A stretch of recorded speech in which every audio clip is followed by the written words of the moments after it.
Welcome back to another episode of Made for Philly. I am Bryce alongside Matt Minton. We took a little bit of a hiatus once again. We are back, albeit a day later than our normal recording and release time. You will be hearing this episode on Friday. We're recording on Thursday. Typically, it's Wednesday, Thursday. Matt, we have some depressing football to get to. The Eagles absolutely embarrassed themselves out in Vegas. I was at that game. I was out in Vegas for the past couple of days. Vegas is beautiful. First time I was out there. That stadium is beautiful. The game was not. And then we will also preview the Eagles facing the winless Lions this weekend as well. But first, let's get to the Eagles and the Raiders. The Eagles are 2-5, Matt, for the first time since 1999. And I don't know about you, but I'm struggling to find really any positives from last weekend. Yeah, it definitely was not good football whatsoever. It was nice to see Nick Sirianni start running the football a little bit, only at the consequences of Miles Sanders' ankle. So, I know. We can't have nice things for too long, you know? No, we can't. We really can't.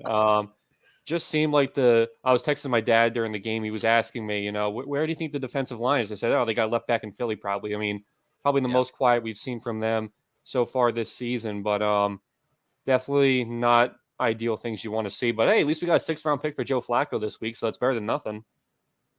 You bring up that defensive line. We'll talk about the running game. We'll talk about where this team is headed. We'll talk about what Sirianni said on Wednesday. And but you brought up the defensive line. Let me be clear about one thing. I did not, and none of us did, expect the Eagles to be a great team this year. Didn't expect the offense to be a finished product. Didn't really expect Jalen Hurts to play consistently week in and week out. We sort of knew that, right? Didn't expect the linebackers to, be lights out, racking in Pro Bowl votes left and right. But the one thing, you, me, Jeff even mentioned on this show, the one thing that we definitely expected was for this defensive line to be elite and help this team win football games and make this defense an underrated defense that not a lot of people were talking about. Were we wrong? They've been the biggest disappointment on the team, and they got manhandled and embarrassed by really a Raiders front that's not very good. The Raiders, just for a side note, came in ranked last in the NFL in rushing at 3.3 yards per carry. They hammered the ball on the ground and got away with it throughout the entire game. I mean, Josh Jacobs was having a day until he got hurt, and then Kenyon Drake has the best game of the year. Kenyon Drake has been a ghost all year, and he puts out, a great stat line. They also came in allowing the 8th most sacks, that would be the Raiders, in the entire league. They didn't touch Derek Carr. He did not get sacked. Dropped back 34 times and completed 31 passes. They missed Brandon Graham. That's obvious. But, I mean, Fletcher Cox, where are you at? Josh Sweat, you got that new contract. Where are you at? Derrick Barnett, you're trying to prove that you belong here. What are you doing? Javon Hargrave, I mean, he started off great, but has been quiet of late.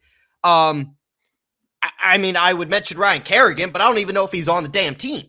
I don't either. I mean, this defensive line has just been absolutely brutal. And through 7 games, they only have 11 sacks. And that's just so, you look at the talent on this defensive line, and that's just unthinkable. They've allowed 932 rushing yards over the first 8 weeks. 932 rushing yards. First off, that's never happened in Eagles history. This is unprecedentedly bad for this Eagles defense, which has been a strength for this team, even going back to Chip Kelly. This team never gave up much on the ground. Something is terribly wrong. I mean, we're going to get into all of it, but the talent's not there. The veterans aren't showing up. There's no accountability. This coaching staff is clearly way over its head. This is turning into a disaster quickly. Not to mention, when you look at how much money is going into this defensive line, Fletcher Cox still has that huge contract. Javon Hargrave's making a pretty penny. Josh Sweat just got handed $40 million, which in my opinion was still too quick and out of nowhere. Derrick Barnett's making $10 million on, I believe, what is a 5th-year option. I think it's $10 million, trying to play for a big extension too. And, get granted how much cap they have. But when you're putting this much money into your defensive lineman, you need to start seeing results. And there's just been no results there. This was supposed to be the unit that's kept them in games. It was supposed to be the reason why they could go on and sneak into the division. But for the most part, it's been one of their biggest liabilities. I mean, look at Derrick Barnett. He does not have a sack this entire season. He hasn't even gotten close. He's now gone 10 games dating back to last year since his last sack. This is the 14th pick of the 2017 draft. I don't understand what is going on. It was tough to see the Eagles bring him back to begin with, and it's even more of a mystery now. I'm not sure what he does well, but if he does something well, he hasn't shown it. And to piggy off on that, the Eagles have allowed 4 of the last 5 quarterbacks they faced to complete at least 80% of their passes. They're not getting any pressure on the quarterback. And when a quarterback can sit there and wait for their receivers to get open, I don't blame Darius Slay or Steven Nelson. I don't blame the safeties. The pass rush isn't getting there. Wide receivers are going to get open. Dak Prescott completed 81%. Patrick Mahomes completed 80%. Brady completed 81%. And Derek Carr completed 91% of his passes. 91%. I mean, it was dink and dunk all day, and it was methodical down the entire field all game long. Only one other team in NFL history has allowed 4 quarterbacks to complete 80% of their passes in an entire season. The Eagles have done it in 4 straight weeks. I'm starting to lose any positive thought about where this team could be headed in the future. I mean, we're about to get to the offensive side of the ball, which was just as bad, but this defense, all of a sudden, you don't really know what you have when it comes to the future. I mean, Darius Slay and Steven Nelson, Nelson's here on a 1-year deal. Darius Slay is here locked up for, I believe, 2 more years, but I mean, look at his age. You look at the secondary, and Kevon Wallace has been a disappointment. Rodney McLeod's not going to be here very long. Anthony Harris, even if he is here, won't be here very long. You look at the linebackers, none of them can be seen as long-term pieces. And then you look at the defense, and you're just praying to God that maybe, whether it be Howie Roseman, God forbid he's still here in the offseason to put a trade together and send Fletcher Cox out. Don't bring back Derrick Barnett. Is Brandon Graham going to be back at this point in his career? What about Javon Hargrave? Is Milton Williams going to take a next step? I mean, what is there on this defense? There is nothing. It's just like, you can't even think about it because, like you said, going all the way back to Chip Kelly, even into the late Andy Reid days, they always had a well-brought, large depth at their defensive line. That was always going to be your one guarantee. Like, that was supposed to be your safety of, okay, their defensive line is going to at least give this secondary a chance. For the most part, we just haven't seen any of that, and it's been so tough to watch, especially when quarterbacks are just dropping back and completing passes effortlessly. It's like the easiest game of their careers, effortlessly completing 80% of their passes, effortlessly completing 90% of their passes, Derek Carr. Granted, he was playing good football, but no, you should not ever allow a quarterback to complete 90% of their passes in a game if they're dropping back 30 times. Let's go to the offensive side of the ball because it's just as bad, if not worse. In general, before I go into the offense, this is when you figured maybe things would start getting better, right? And Matt, you and I kind of talked about it, not exactly on the show because of just not being able to record last week, but you thought after the Buccaneers game, like, this schedule eased up, and this might be the time they could put on a run. Not saying they're going to win the division, but maybe get themselves in the wild card chase. Coming off a mini bye, you had 10 days to prepare for a Raiders team playing hell with an interim head coach that lost 2 of his last 3 games. The stadium, I was there, like I said, packed, Matt, with Eagles fans. I mean, it was a home game for the Eagles. There were more Eagles fans there than Raiders fans. This wasn't just a loss, but this was an organizational wide embarrassment. And I talked to there were a couple of Raiders fans next to us. I was at the game with my dad. And I've told this, I was on, the other podcast that Godzilla Media puts out Sports with a Z and a T. I told my co-host on that show too. We've gone through a lot of hard times as Eagles fans. It's been a roller coaster, right? Mhm. I mean, and me being 27, I was born in 94. I don't really remember anything much before Andy Reid got hired. Like, I really started remembering football and getting into football with Andy Reid and Donovan McNabb. So I usually take it from that point moving on. So, I mean, it wasn't great to start, and I wasn't that emotional, that young about the Eagles. But, I mean, we had the end of the Andy Reid era that did not end well. We had Chip Kelly sending our greatest franchise ever leading rusher to Buffalo for a has-been linebacker. We saw our franchise wide receiver get cut. We saw Chip Kelly blow up the team for no apparent reason and get fired after 3 years. Then we won the Super Bowl. Then we had the decline of Carson Wentz. Then we had, the hiring of Nick Sirianni and everything that has come with it. This, and I don't use this loosely, was the most embarrassed it might have been a combination of being at the game, being surrounded with a bunch of, other Eagles fans coming out, supporting the Birds. This was the most embarrassed I have ever been. More embarrassed than watching the Lions kick Mark Sanchez and the Eagles' teeth in on Thanksgiving. Or Jameis Winston throwing for 6 touchdowns at the Link. I was at that game. It sucked. Yeah. I mean, there's been bad moments.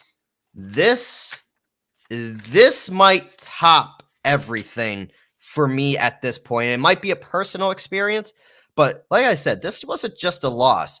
This is starting to prove what an organizational failure the Eagles are right now. Every scout, player, coach in the NovaCare complex ought to be flat out embarrassed to be a part of this franchise right now, to play such a pitiful brand of football.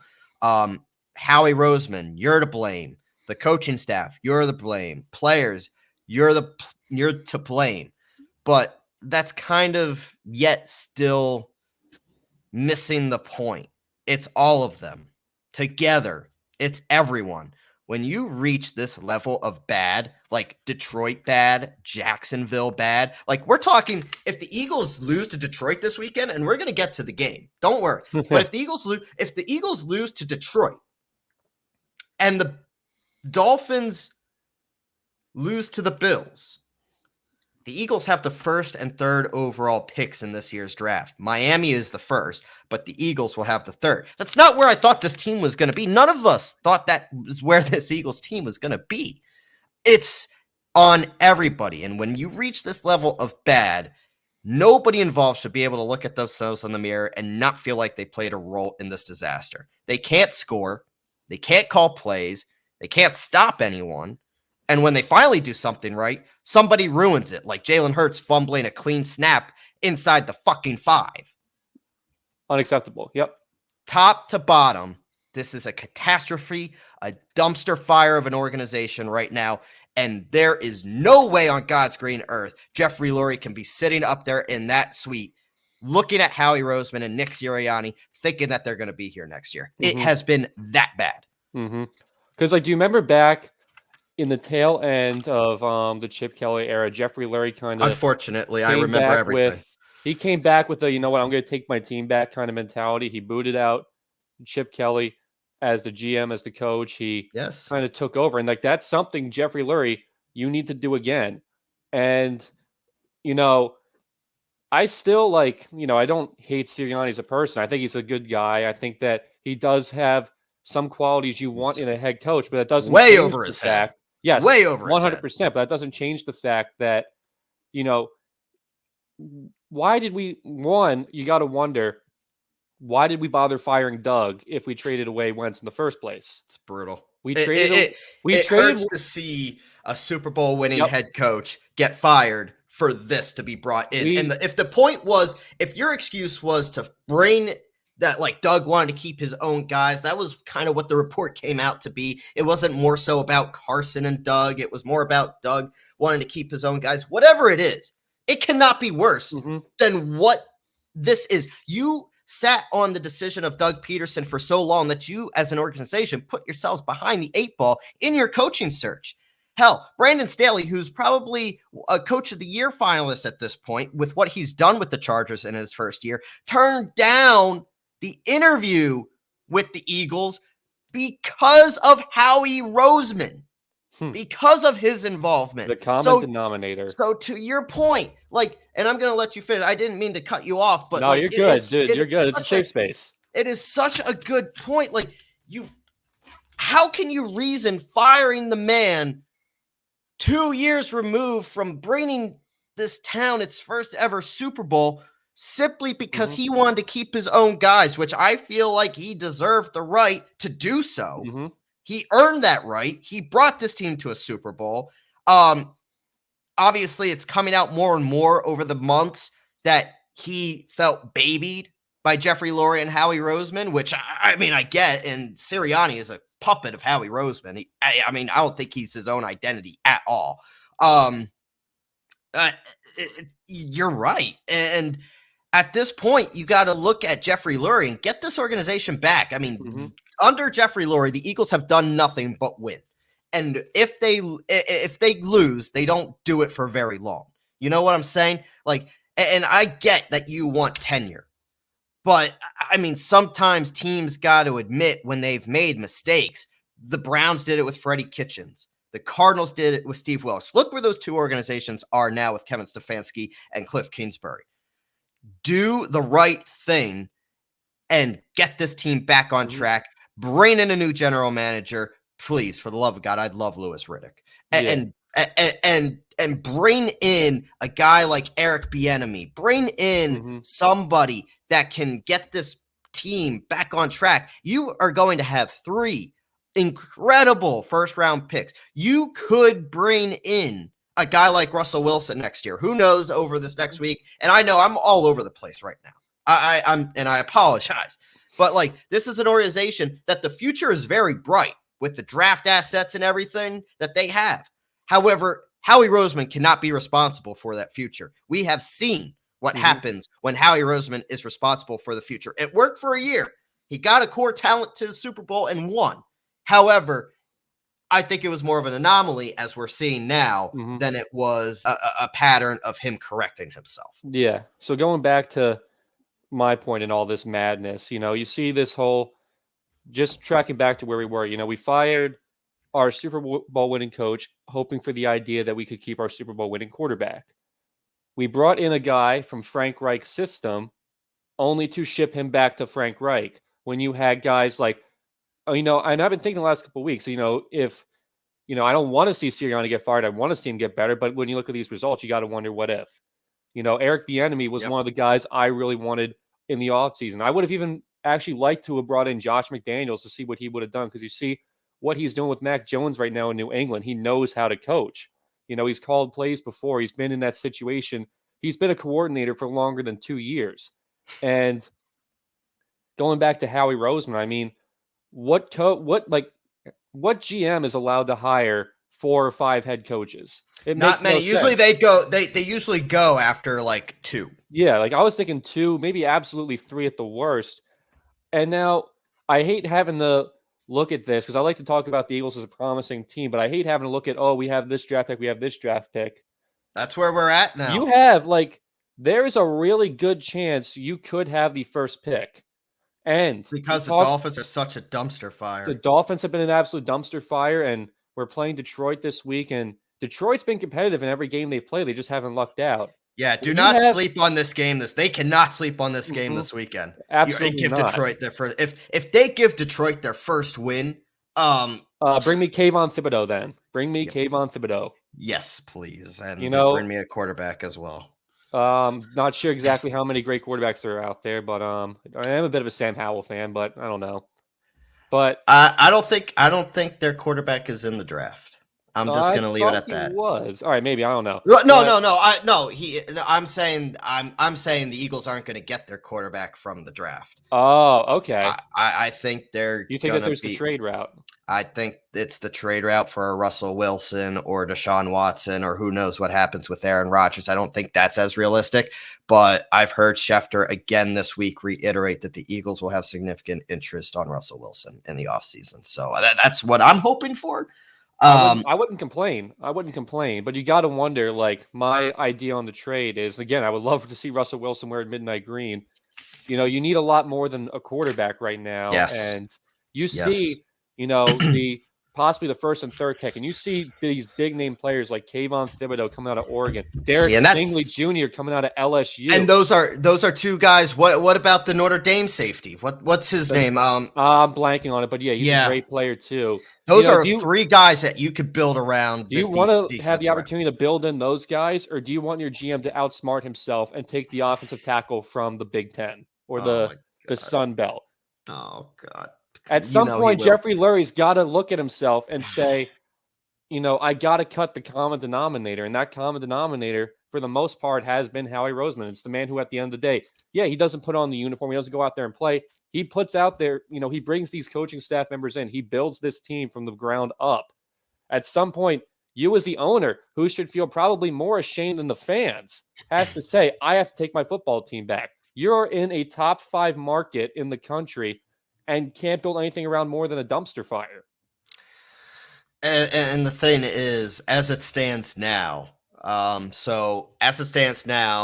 Eagles would have 2, 6, and 13. The Dolphins pick as the 2, Eagles is the 6, and with the Colts playing better and Carson looking really good, that hurts.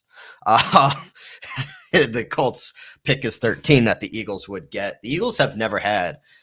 This is a situation that is very rare, right? And the Eagles obviously have never had 3 first-round picks in a season. They haven't even had 2 in the same draft since '93. To your point, and we've just mentioned some of the prospects that are going to be available, the opportunity to add 3 elite players to this roster in one fell swoop is the chance of a lifetime and will dictate the next 10 to 15 years of this organization. They not only can they get it right, they have to get it right. And if the Eagles play this right, they could bolster both sides of the football and make a giant step towards rebuilding this from the ground up. It's exciting to think about. But you don't want to think about it. But you don't, right. You don't want to rely on them to do that. The problem is Howie. And it is one hell of a problem. He's the reason the Eagles are in this roster predicament. And we just talked about it. And as of now, he's the guy who will be making the picks to replace the players who can't play, who he picked. Cycle of mediocrity. To your point, picking 4 to 5 different coaches. Howie's been the general manager since 2010, with the exception of 2015, which is the year Chip took it over, and then Howie took it back in 2016.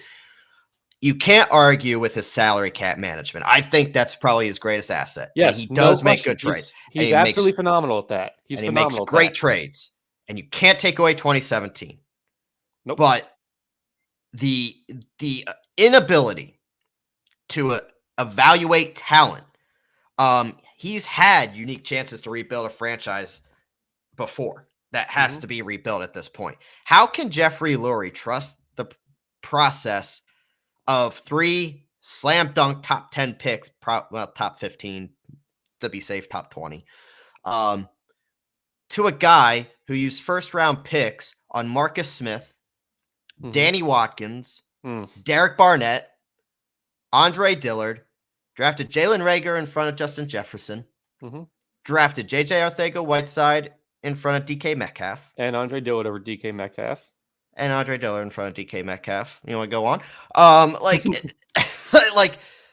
The Eagles can't afford to blow this chance. Nope. Since being restored to power in 2016, Howie has drafted 15 players in the first 3 rounds. Only one has made a Pro Bowl, and that's Carson, who you just sent over to Indianapolis because you thought Jalen Hurts was a better franchise quarterback. How's that looking? The last defensive Pro Bowler the Eagles drafted was Fletcher Cox. The last Pro Bowler the Eagles drafted outside the first round was Ertz. And the last one on defense was Trent Cole. Wow, Trent Cole. This is a bad trend. And my next point is probably my last point before we put our thoughts on the offense for the Eagles against Vegas and look towards Detroit. Jeffrey Lurie did part ways at one point with Joe Banner. And we thought that would never happen, right? Like that was that was unthinkable. He fired Andy, called his head coach for life. He moved on from Doug 3 years after he won a Super Bowl. Lurie's a smart guy. We know that. He wouldn't have turned this organization around from where it was if he wasn't. At some point, he has to look at this roster, look at the temperature, feel the temperature of the city, look what's going on the football field right now, and realize there's just not enough young talent and not enough hope here to compete. There hasn't been for years. And that starts with Howie Roseman. That stems down, pun intended, to Nick Sirianni. And it broadens out onto this god-awful coaching staff that he's put together. This staff is way over its head. And, look, I get staffs in their first year. It's not always pretty, right?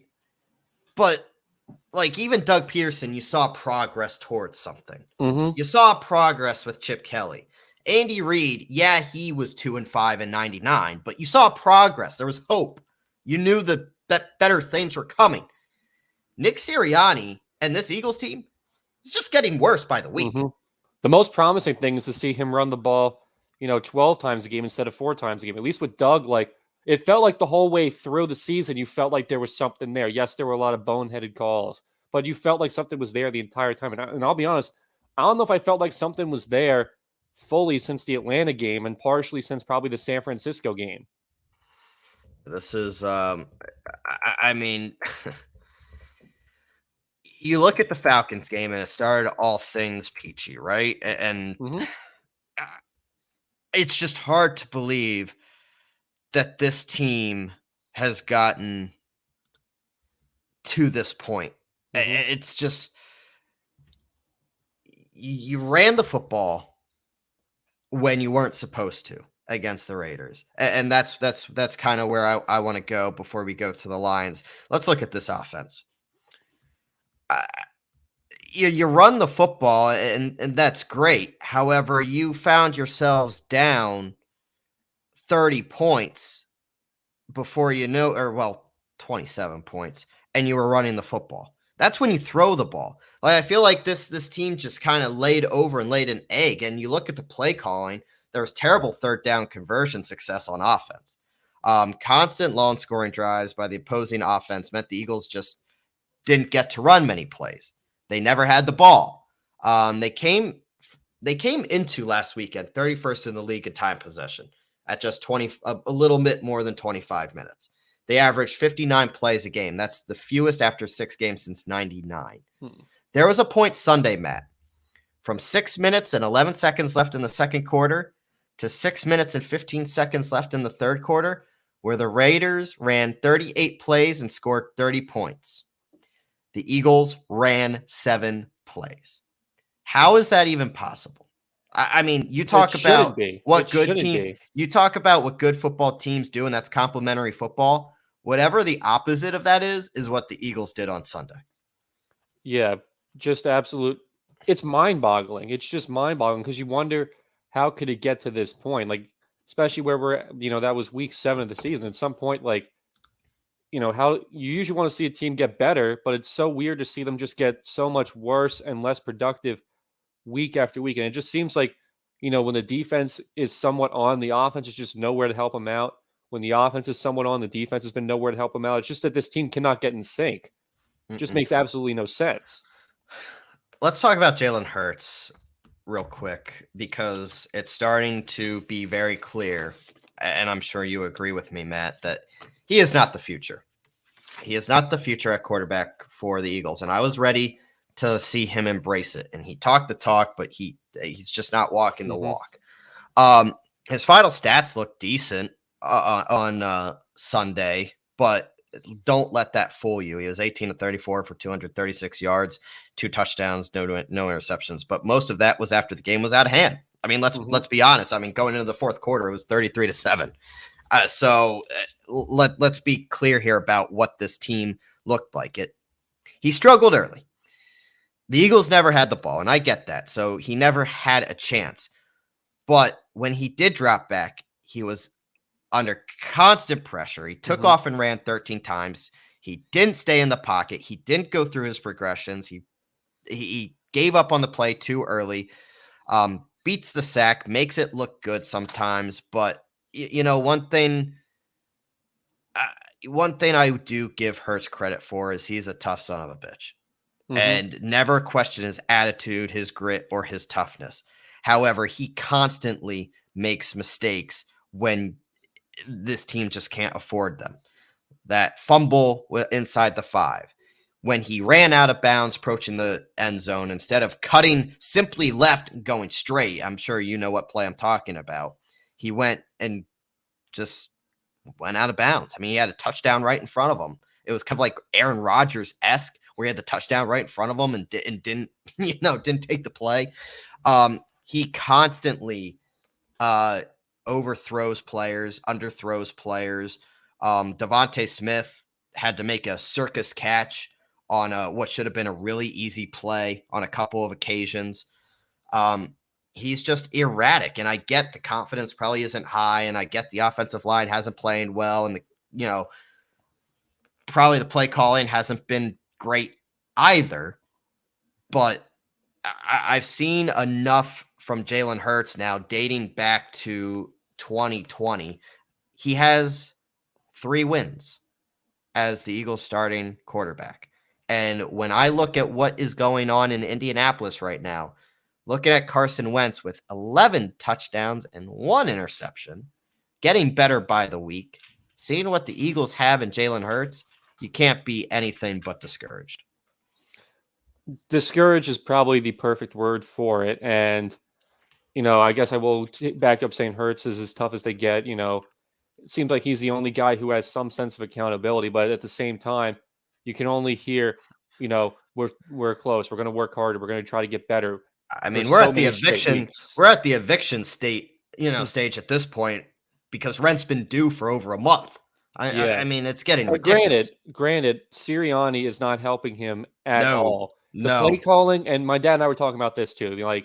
It's almost tragic to see, because when you're having a quarterback who hasn't even started a full season worth yet and has had 2 head coaches, and you're calling just so many pass plays with no running plays. So, spoiler alert, Nick Sirianni, an RPO is not a run play. An RPO is an RPO.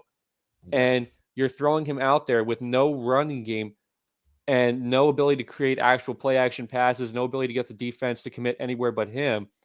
It's almost to the point where you're overusing him instead of letting him just work and develop and progress. And it could, it's probably ruined him more than you would see. And now you got to start to wonder how much longer is his leash as the starting quarterback. We saw that they moved Joe Flacco away, and now Gardner Minshew is officially the backup. And I always liked Gardner Minshew. Granted, I never thought he was great so far, but he was a starter for 2 years on a really bad Jacksonville team and put up decent stats. Well, let's be clear about something real quick. Gardner Minshew is not the future. Probably not, no. In Philadelphia either. But, I mean, if he's going to give you a little bit of a better chance of winning football games right now, maybe you do it. Granted, yeah, you never know, but you're looking now at a winless Lions team coming in, and just the way Hurts has played, I mean, it seems like it's an absolute challenge for him to throw a touchdown in a game. At some point, you got to ask yourself, look, we did want to commit to this kid. We drafted him for a reason. We named him the starter for a reason. We traded away Wentz so he could take the role for a reason. But, when we've gone this long without seeing results, at what point are we going to cut our losses and at least try something else? Yeah, and let's talk about this Lions game here in a bit. One last thing. We got to talk about what Sirianni said on Wednesday. Oh, God. we got to talk about Sirianni's latest message to the Mhm. players that I'm sure really sank into this 2-5 football team with 5 losses. What's the craziest part though too? Like, I've seen the message, but like I haven't even been able to like listen to the full thing in one sitting. I've heard all the different parts, but like it's Oh, just so mind-boggling. I can't sit down and listen to it for like the full 90 seconds to 2 minutes. I can't. Like oh, I you can't. asked for it. I could play it for our listeners. I have it right here. I'll put it right in the mic. Oh, great. You get a little Nick Sirianni action right here on Made for Philly The right now. botanist himself. The results aren't there right now. But what's going on here is that there's growth under the soil. I put a picture of a flower up, right, and that it's coming through the ground, and the roots are growing out, and the roots are continuing to grow out. And everybody wants to see results. Shoot, nobody wants to see results more than us, right? We want to see results too. But it's really important that the foundation is being built and that the roots are growing out. And the only way the roots grow out every single day and they grow stronger and they grow better is if that we all water, we all fertilize, we all do our part. Each individual coach, each individual player, everybody in the building, that we do our part to water to make sure that when it does pop out, it really pops out. Pops out and it grows. And so that was my message today. And so I'm always, like I said to you guys before, I'm always thinking of different messages to give to the team. That either messages that I think that really fit to the situation that I've gotten before in a situation from another head coach or that from my dad or whatever. And so that was my message today because we are going through tough times and everybody wants to see results. But just keep doing what we're doing. Keep watering.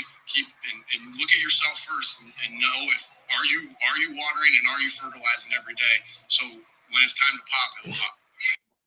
You see, okay.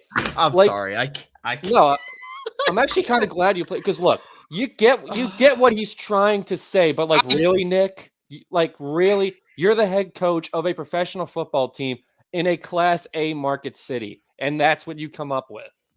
I get what he's trying to say. I do, and given the way where the teams at the situation you walked into, you get what he's trying to say. But really, Could you imagine the faces on a bunch of grown-ass men who are football players I just said like, what the is this guy talking about? Being lectured about building a foundation, water, and fertilizing? Like, what do you want me to do? Do you want me to water before I put on all these pads and work because you think that'll make me better? No. It's your head football coach, Philadelphia.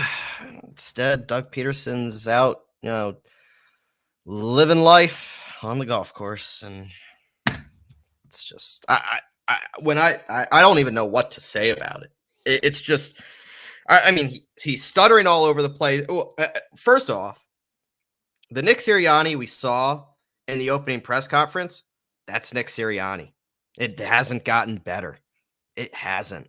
And you could say he's different in front of his players. Clearly he's not, because he's bringing this weird shit to his coaching meetings. I mean, who in their right mind is looking at this and thinking it's a good idea? I mean, I get it. I get the idea behind it. I get where he was trying to go with it. But come on, man. Just stop. All right. Let's go to this Lions game, as much as we don't want to. The Eagles are heading to Detroit to face the only winless team left in the NFL. That would be the 0-7 Detroit Lions. It's getting harder and harder to be positive about this football team, but if they can look good, it should be against Detroit, right? Let's start on the offensive side of the ball, and let's look at what this Eagles team could do against just a really horrible Detroit Lions defense. I think Jordan Howard's going to be promoted. He will be active for this upcoming game. You're going to have Kenneth Gainwell and Boston Scott as well. This Eagles team and Nick Sirianni has to be relying on this run game. Do not be afraid to run the ball because Miles Sanders is now hurt and missing this game on Sunday. run the ball, take pressure off this. I feel like I'm broken record at this point, but this is a bad defense. You should be able to do whatever the hell you want against the Lions defensively. You should be able to fall ass backwards into a good game against this defense, practically. Exactly. So 1, run the ball. 2, that will allow things to loosen up for your RPOs, Nick. And then you can throw, you can run, you can control time of possession, and you could get Jalen Hurts more comfortable in the pocket and not have him run 13 to 15 times a game. I get he uses his legs, but let's stop trying to use Jalen Hurts as the primary rusher of this football team. He's not. He shouldn't be asked to do that either. This is an offense that is broken right now, but if there's as good of a cure as anyone, it would be the Lions. And, granted, Hurts is a good runner, but look, unless your quarterback is 2004 Michael Vick or Lamar Jackson, you're not going to win with your quarterback as your leading rusher. It just doesn't happen. And you brought up probably your only legit bruising back on the roster, which is probably a, semi-prime Jordan Howard, and you still have semi-prime. I think he's past his past. Yeah, I didn't even know the term to use there. Like, I'm trying to think like a Walmart version of Jordan Howard or something. But you've got an opportunity. Dollar Tree version. That's a good one. But you can't keep going with Jalen Hurts as your leading rusher and responsible for 80% of your team's total offensive yards. You just can't. I can't. I like the kid, but you can't. You got to start seeing really what Kenny Gainwell has as an RB2 or even an RB1. You got to see what Boston Scott, who made plays for this team when given the opportunity the last couple shocker. years. Boston Scott exists and he's good. Yeah. Maybe give him the football. Jordan Howard, granted, he's well out of what he used to be, but he's a veteran. He knows this league probably better than any of the running backs on the roster. You have him finally promoted. They haven't even had more than 3 running backs on this roster since the preseason. Well, you haven't needed one, so why need 3? You really haven't. Usually you see teams keep 4 at the minimum. And this is turning into a league where you need 2 backs. And when the Eagles can't even make 1 back a feature back, it's just not going to work. So in this horrendous, atrocious Detroit Lions defense, it's your opportunity to get these guys in some form of a rhythm. And again, now I'm sounding like a broken record. We keep saying run the football, but this week, run the football. Give these guys, pick one of the guys, whether you think it's Gainwell because you think he has most potential, Scott because he's been active the most over the last couple of years, Howard because he's been the starter probably most of his career. Give one of these guys 15, 16 touches and give the other guys 6 or 7. Really establish yourself as the ability to run the football. But he's not going to do it. He's not, probably not. And you know what else he's not going to try to do? Get Devontae Smith more involved. Every time football's thrown to him, he makes a play.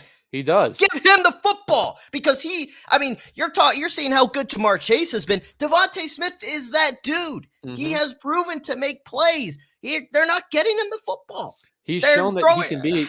He's shown without question to me he can be a number 1 receiver, but he's not really going to embrace it and have that opportunity to become number 1 receiver if you're not going out of your way to get him the ball. Granted, he's not going to be open every single play. He's still a rookie. He's going to make mistakes, but that's where you have to do something called scheming your players open. You got to find a way to get them the ball early. Let them make plays. Let them get more comfortable, and then give them the opportunity to take on more challenging tasks and watch them grow. That's how you develop talent, and they're not doing it. So I just mentioned the pass. We just talked about Devontae Smith.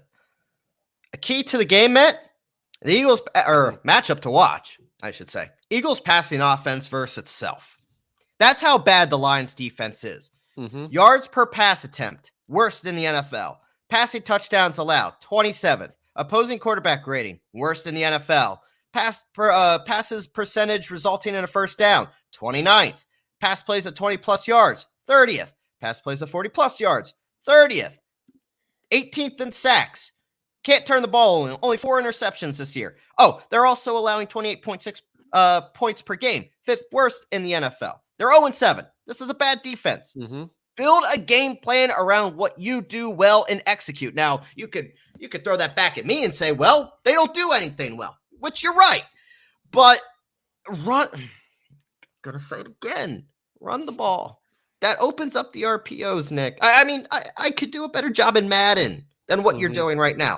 I mean, two dudes on a Thursday night podcast should not have a better idea of what the Eagles should do offensively than the head coach of the Philadelphia Eagles. Okay. I mean, this is not, advanced stuff we're talking about here, but they're not doing it. And everybody is seeing it except the coaching staff. And it just drives me nuts. Ideally, you don't want your fan base to be more reasonable than your head coach. But, in this situation where we've just seen week in and week out where he just won't run the ball. One of our next shows, I'm going to do a tally off screen of how many times we say run the ball in any context whatsoever. Take a shot every time we say run the ball. We'll be blacked out drunk before the show ends. Yeah, before we even get to the Sixers or whoever. But we're going to start turning into a Flyers podcast. It's about the only damn good thing to talk about. Possibly. But just run the, going back to the blind side, Kurt, run the damn ball. Run it. The scene where she's on the phone with the coach. Like, that's the amount of times I think about it. And even when my mom, who watches back at home, she's into football, but when even she's getting mad saying, run the ball, you're not doing something right, Nick. Start doing something right and utilize literally what is supposed to be half of the game of football and run the ball. Let's go to the defensive side of the ball, which has been as big of a disappointment as the Eagles' offense has been. Defense has been just as bad, if not worse. The Eagles have clearly been a bend and then bend some more defense. And the Lions, what they like to do is dink and dink. And that's really what all the Raiders had to do last week, which is kind of the concerning part. Jared Goff is going to watch the Eagles defense on film this week and think, oh, I hope they play that way against me, because the Eagles have parked their safeties a mile off the line of scrimmage, given up free, easy completions. And, Jonathan, this is – see, I'm just getting so upset talking about the Eagles. This is what Jonathan Gannon preached in the preseason, that he was going to adjust mid-game. He hasn't even adjusted from game to game. He's parked the safeties in a mile off the line of scrimmage, and they give up easy completions to pretty much anybody under center.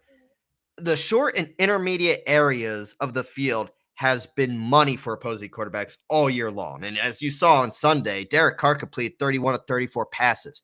He had three incompletions against the Eagles defense. Excuse me? I think I'd rather have Billy Davis at this point. I mean, what are we doing? The Eagles, the last 5 games, they've allowed 4 quarterbacks to complete 80% of their passes. The Eagles' first 1,285 games, they've allowed 8 quarterbacks to complete 80% of their passes. So think about the unprecedented territory that this Eagles defense is doing. Jim Johnson's rolling in his grave right now. Goff and the Lions don't have big play weapons. He's averaging 6.5 yards per pass attempt, 9.8 yards per completion. Their top 2 receivers are literally running back DeAndre Swift and tight end TJ Hawkinson. Their receivers are horrible. But Goff does have a good completion percentage, which are similar in comparison to Mahomes, Brady, and Carr. If the Eagles play the same soft defense against the Lions that they have been playing all year long, Jared Goff is going to look like the number 1 overall pick and could do enough damage to this defense that the Eagles are going to be playing catch up again. Not something you want to see, but on the bright side, at least the Lions, could potentially have the number 1 overall pick, but you don't even want to think about that. You don't. Or not even because of the Dolphins could have number 1 overall pick because of the Lions, but you don't want to think about that. You want to see this team go out and beat teams they're supposed to beat. You don't want to think, you don't want to think about, oh, well, let's look at this draft pick. Let's look at this draft pick. You don't want to think like that. You want to see this team win, and they're not winning. This is a team that they should absolutely blow out of the water, even as bad as the Eagles are, but they're not going to. Nope, they're not. This is going to be a close game. Because Detroit, granted, they have been competitive, but they could have easily had 2-3 wins this year. They could. And, whether or not Dan Campbell wants to get Should up have and beaten bite somebody's Baltimore. kneecaps off, but Should have beaten Baltimore. Should have beaten Minnesota too. definitely should have beaten Minnesota. Yeah. The Lions' two best players in the passing game, like I said, are Swift and Hawkinson. And over the last 2 weeks, you look at these Eagles linebackers, and Carr and Brady have combined for 34 of 37 passing for 289 yards and 2 touchdowns when throwing to running backs and tight ends against the Eagles defense. That's a pretty high clip of success. On the season, the Eagles are allowing a completion percentage of 81.7% to opposing running backs and tight ends. That's a little concerning when Jared Goff's go-to. I mean, we just talked about how soft the Eagles defense has been playing, but especially in the intermediate routes, that's their two best offensive playmakers that Goff goes to. I have very little reason to believe Jonathan Gannon's going to adjust, and if he doesn't, this is a Lions offense that's going to find success both running and throwing the football. Mm-hmm. It's just like you almost don't even know what to say anymore. It's just week after week. I can't. Oh, should I mention the other should be? Yeah. The defensive line should have a great game. Have we said that before? Yeah. Literally everywhere. But they like you said, Matt, they probably won't. Penny Sewell's going to look like himself at Oregon. It's sure, just yeah, for the happen. first time all year. Yeah. The Lions offensive line can run block a little, but it's horrible. It's horrible. The starting offensive line, Matt, Penny Sewell is on the left, Jonah Jackson at left guard, Evan Brown at center, our old friend Vitae, Big V at right guard, and Matt Nelson at right tackle. Frank Ragnow, the all-pro center, is done for the year after having surgery on his toe. The Lions have allowed the 6th most sack yardage in the NFL this year. If Goff is getting the ball out quickly, get hands in the passing lanes. If they're running screens, blow them up. Put yourself in a situation to pin your ears back and rush the passer, because you can cause long down and distances on this team. There should be no excuses. As Jason Kelsey said, just play better. This Eagles defensive line has the talent. Please, for God's sakes, look good against the Lions. Mm-hmm. That's all I ask. Might be too much to ask. That's all I ask. Oh, God. I don't even know if I want to do standout stars because I don't think any of them deserve. I don't even think there can be standout stars this week. Just beat the fucking Lions. Yeah, if I had to pick one, I just have to say the running backs as a general whole, like, utilized them like running backs. I mean, if the Eagles win this game, the defensive line has to cause havoc. Fletcher Cox, you got to show up. Javon Hargrave can't have a repeat. Derrick Barnett, Josh Sweat, where are you at? I think that's all we can really say. It really is a depressing time. I mean, I don't know if anybody's seen my shirt, but I got this at the link after the Chiefs game from one of the vendors, and I think it's absolutely awesome. My team is playing like shit. Pass me another beer. I had plenty of it out in Vegas. I will say this, the Allegiant Stadium is beautiful. Absolutely stunning stadium. Wish the result was better, but it was the nicest stadium I've ever been in by a lot. It blows the link out of the water. Let's go to our predictions, though, because we will do that. We obviously didn't have a show last week, but let's hammer down our predictions. I'm almost afraid to ask you, Matt, are the Eagles beating the 0-7 Detroit Lions? I think they do. I honestly don't have an actual prediction score thought in my head, but what I could see it being is where, they end up scoring like 27 points as opposed to allowing 17. But a lot of those points are because this team fell, say, whether it's another situation where Vontae Maddox falls rear end backwards into another interception. It should have been caught by the receiver. Or, Jared Goff does something stupid. There's a stupid high snap and the Eagles are blessed with a short field. They're going to luck. It would be the kind of game where they win, but they luck into 4 to 2 scoring plays, and the Lions had their stereotypical bad luck where they could have easily won that game. I do think it's a game the Eagles will win, but it's not going to be anything you're going to be confident about going forward, if that makes sense. At least not, majorly confident. I don't think there's anything we have major confidence in. I don't think so either. Oh, God. Yes, the Eagles are going to win this game, but I think the most confident thing I'm in is the Eagles are going to be losing in this game at one point, and we're going to be thinking, oh my God, it's happening. The Eagles are going to lose to the lowly Detroit Lions, but for some reason, the Lions are just so bad. Bad teams find ways to beat themselves, and the Eagles are a bad team too, so they might do it to themselves, but the Lions they're so bad. Mm-hmm. Beat the Detroit Lions. You're a team that competed with the Tampa Bay Buccaneers 2 weeks ago. You have the talent to do something. They're a way more talented team than the Lions, even though the records don't really show it. I think you're kind of on the mark, though. It's going to be kind of one of those, like, maybe 20. They might struggle to push 30 points, but they're going to be close, like a 27, 28 point type deal. High teens, low 20s giving up. It's going to be a closer game than I think some may expect. Detroit's always competitive. Very rarely do they get blown out of the water. The only exception really is, they even competed against the Rams last week. Mm-hmm. They had the Rams on quite scare. So this is a team that can compete. So they cannot be taken for granted. But I do think the Eagles win this game and go to 3-5, which at this point, I don't know if that's a good thing or a bad thing. At this point, I think we might want the higher draft pick. But it's going to be a rough stretch to close out the football season, Matt. And we do have a little bit of time. Flyers look good. Flyers look good overall. They are 2-1-1. They dished out the Oilers' first loss out in Edmonton last night. Carter Hart looked really good. Cam Atkinson looks great. What a fantastic addition he's been. Giroux has a nice point streak going. I think Konechny has one as well.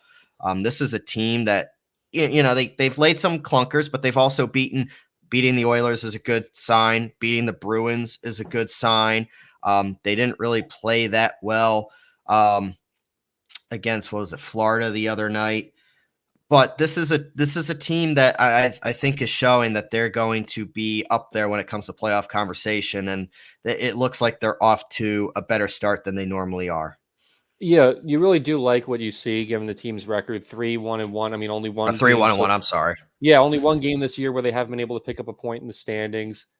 Cam Atkinson really seems like he's found his role as the leading scorer on the second line. Giroux is being the veteran leader he is. You want to see maybe a little bit more of Couturier stats-wise, but he's still doing his thing both ways. Season, for the most part, hinges on Carter Hart. And, they shook up his defense. We know what Provorov is. He's an elite defender, but he can't do it all by himself. I like how they brought in Ellis. He's going to be out for a while, though. I think Ristolainen has the opportunity here to either show up and be one of your prime defensemen or be a really good second-line defenseman. Granted, it's still early in the season. It's a long season, but this road trip, the next couple of games after this, could tell you a lot. They just beat a really, really good Oilers team and handed them their first loss. They're probably, in my opinion, Stanley Cup, really, they're up there in the odds to be there. So they're on the cusp of being a cup contender. Yeah, when you have probably the best player in the league and two other top 15 guys on that first line with him. To hand them out their first loss, it's impressive. Granted, Carter Hart gave up 3 goals, but against Edmonton, that's okay. I think his overall GAA is right now around a 2.7. It's 4 or 5 games. That's okay. It's 2. He has a save percentage of .917. I was just looking at it earlier. .917 is .917 right. Save percentage and a 2.65 goals against, something around there, which isn't bad. It's not, no. But... And he stood tall in a really critical point against the Oilers last night as well. Really stood tall in the second period. Yeah, Edmonton on the road to only give up 3 goals. I think that's a respectable win. Yeah. So, granted, this team probably still is going to could potentially run into a rough patch, and they're going to learn how to grow with each other because they brought in a lot of new names, but in a good way. So I think that it might still take them a little bit of time to really find their footing, but you have to like where they're at right now. Another team that is just starting off, we're obviously a little more than a week in, would be the Sixers. A little good and a little bit of bad from the Sixers to kick off the 2021 season. So yeah, they're at a 2-2 start right now, but Got manhandled by the Knicks. they did. Yeah, that was, granted, the Knicks are a good team, but I think the Sixers are still more experienced and they should beat a team like the Knicks. Tyrese Maxey, for the most part, I like what I've seen from him as the lead point guard, but I still don't think he's ready to be the unquestioned leading point guard right now. I think that, he should be our sixth man, still see a lot of minutes, but you're asking a lot of this kid to throw him into the starting role right now. And Ben Simmons, just cut your losses, get him out as soon as you can. I mean, he's out here saying that he wants to take accountability for this team and that everybody has to do it. No, it's BS. It's probably all BS. And the sooner you can get this absolute locker room cancer out, the better. Yeah, Ben's situation remains unpredictable, and that's really a really dark cloud hanging over this team's head. And until it's resolved, you can't really expect the Sixers to be, a driving force in the Eastern Conference. One, you're not getting the production out of one of your franchise players, and two, if you're moving on from him, you're not getting production out of the return that you would get for him, right? So it's kind of a two-way street there. Perhaps, the positive steps Morey and the Sixers have hinted at will eventually culminate in a return to action for Ben. Though improbable it once appeared, it may happen. If that's not the case, though, Sixers should really look to see what they are without the three-time All-Star, and whether that be what are they going to do offensively, what are they going to do defensively, because let's be honest, I mean, we saw it against the Nets and the way they couldn't close out that game. I almost guarantee you if Ben Simmons was on the floor defensively, the Sixers win that game. And that's just the reality of things. They miss that defensive presence. Yeah, he can't shoot, but he's a defensive player of the year runner-up, a three-time All-Star. He's only 25 years old. And they've all hinted that they want him back on the court. But at the same time, what's the chemistry going to be? This is a Sixers team that starts a 4-game road stand. Obviously, when this show airs, you'll know the result of the Pistons. They are without their top two players, Cade Cunningham and Jeremy Grant. So this should be, I say should be, an easy win for the Sixers. You'll know Friday morning if I'm right, whether or not Embiid plays is going to be. I believe they said he is actually available tonight, but how much he plays, we don't know. I think they said he's available. Okay, so we'll see how much Embiid plays if he does. But this is a nice chance to inch back over 500 for the Sixers, who is probably the worst team in the Eastern Conference in Detroit, the only winless team in the Eastern Conference as well. And then they continue to finish out a very important homestand that we're going to learn a lot about coming up. They play the Hawks on Saturday. I believe they play the Bulls, and they play the. Do they play Portland? I think Portland's coming too, right? I know the Bulls are coming up soon. I'm trying to go to that game with some of my buddies, and I think Portland is near up too. Let me pull. Hawks Saturday, Portland Monday, Chicago Wednesday. So there you go. Big important homestand for the Sixers. We'll see how they do. Still really trying to find their identity without Ben Simmons. It's clear though that Joel Embiid is the priority, obviously, on the floor, both offensively and defensively, and more so defensively now. And I don't know if you've noticed this, Matt, but he's bringing the ball up a little more too. So look, we'll see. I'm not counting our chickens before they hatch, but hopefully this Ben Simmons situation is resolved soon. Hopefully. All right, that is another episode in the books of Made for Philly. We talked about, the Eagles. This is a safe space. We talked some Flyers and we talked some Sixers. Hopefully the Birds could turn it around. Sixers prove their worth on their homestand. The Flyers continue the good times rolling out west. Believe they have a back-to-back this weekend, if I'm not mistaken, Saturday and Sunday as well. But nonetheless, this was Made for Philly, presented by Godzilla Media. I am Bryce Zielinski alongside Matt Minton. You can find all our episodes, including this one, on Apple, Spotify, and YouTube. We look forward. First off, follow us on Twitter at Made for Philly if you don't already. Myself at ZBryce21 and Matt at Matt__Minton. Follow us on social media, interact with us there, and we will be sure to reply to you back and follow you guys back as well. We'd like to thank you for listening. Be safe out there. Go Birds. Trust the process. Let's go Flyers. We will see you next week.